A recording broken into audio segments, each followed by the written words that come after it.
Watu wengi sana wanadhani ya kwamba ndoa za Kikristo ni vifungo, kwamba huwezi ukaacha na kuoa tena. Nisikilize kwa makini.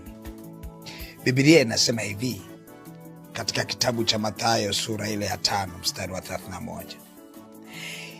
Imenenwa pia mtu akimwacha mkewe na ampe hati ya talaka, lakini mimi nawaambia kila mtu amwachaye mkewe, isipokuwa kwa habari ya uasherati, amfanya kuwa mzinzi, na mtu akimwoa yule aliyemwacha azini.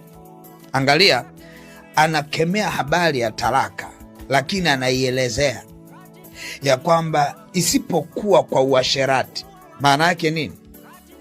Kama uko na mtu mwasherati, huyo mtu una uwezo wa kuachana naye na haufungiki. Yaani umeolewa na mtu ama umemuoa mtu, lakini bado ana mambo mengi kweli kweli. Akipita ex wake yuko naye, mara leo yuko hivi, yani hana utulivu, ni uasherati ule. Biblia inasema hivi, haufungiki.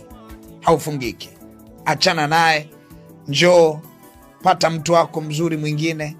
Mapema sana asubuhi tunafunga ndoa, imeisha hiyo. Kwa sababu gani? Ndio Biblia inavyosema.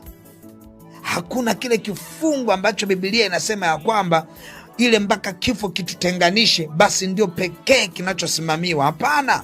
Kwenye maandiko kuna mahali, sehemu nyingi ambazo zinasimamia ya kwamba hata kama mko hai, mna uwezo wa kumalizana na uwe ukaanzisha maisha yako mengine, na ukifa unaenda mbinguni na ni mtakatifu. Angalia, tuangalie Paulo anasema nini kwenye Wakorinto wa kwanza sura ya 7 mstari wa 15.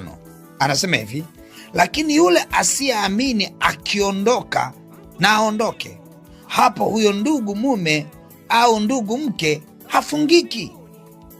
Yaani ishu za kiimani, mtu anakuja umeokoka na kuambia mimi sitaki wokovu wako, kuanzia leo kama vipi basi naondoka. Biblia inasema mwacha ondoke. Uendelea kumshika Yesu wako, mwacha ondoke. Ukitaka kuolewa ama kuoa tena, hufungiki. Unafunga ndoa vizuri kabisa, unaburuza shera lako kule na uko salama. Kwa hiyo kuna taratibu fulani hivi ambazo za kimapokeo zimefanya kuona kama ndoa ya Kikristo hainaga option. Yani ukiingia umeingia. Sasa nikupe tu story moja. Kuna ndoa moja nilifungisha, alafu